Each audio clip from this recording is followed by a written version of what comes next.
Hi class, today we are going to be continuing our discussion on ponds and pond life. Last week we spoke about what a pond is, what it looks like. We also spoke about the different kinds of creatures that we find near and inside a pond. These creatures were ducks, bugs, fish and frogs. This week we are going to be speaking about different kinds of ponds as well as where we can find these ponds. We are also going to be talking about the life cycle of a frog. So let's talk about the different kinds of ponds that we have. We have natural ponds and we have man-made ponds. Natural ponds form on its own.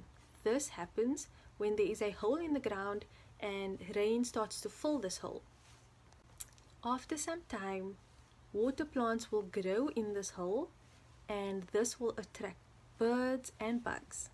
When this happens, other animals are also attracted to the pond and they will start living there. Natural ponds can be found in forests or even farms that are near trees. Man-made ponds is a pond that a person builds. A person will dig a hole in the ground, use cement and fill up this hole with water. They will buy plants and fish to live in this pond. A lot of people love buying koi fish to put in their ponds. These fish are big and pretty and they grow really nicely. You can find these type of ponds in people's homes or public gardens. If I had my own pond, I would fill it up with frogs. Last week we spoke about frogs living in ponds. This week we are going to speak about the life cycle of a frog. Who remembers what a life cycle is? A life cycle explains the life of an animal from the beginning to the end. This can explain the changes of not only animals but plants as well.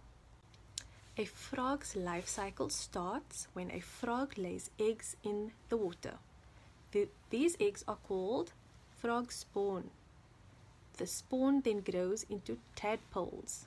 From tadpole, it grows into a polywog. A polywog is just another name for tadpoles with legs. First, the back legs will grow out, and then after a while, the front legs will grow out.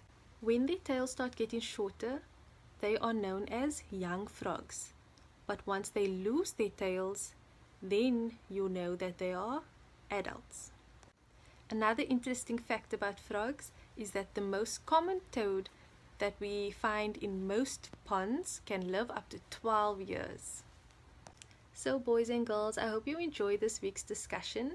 Next week we have a new theme, so stay tuned and ready for that, which will be my pet. Till next week, bye!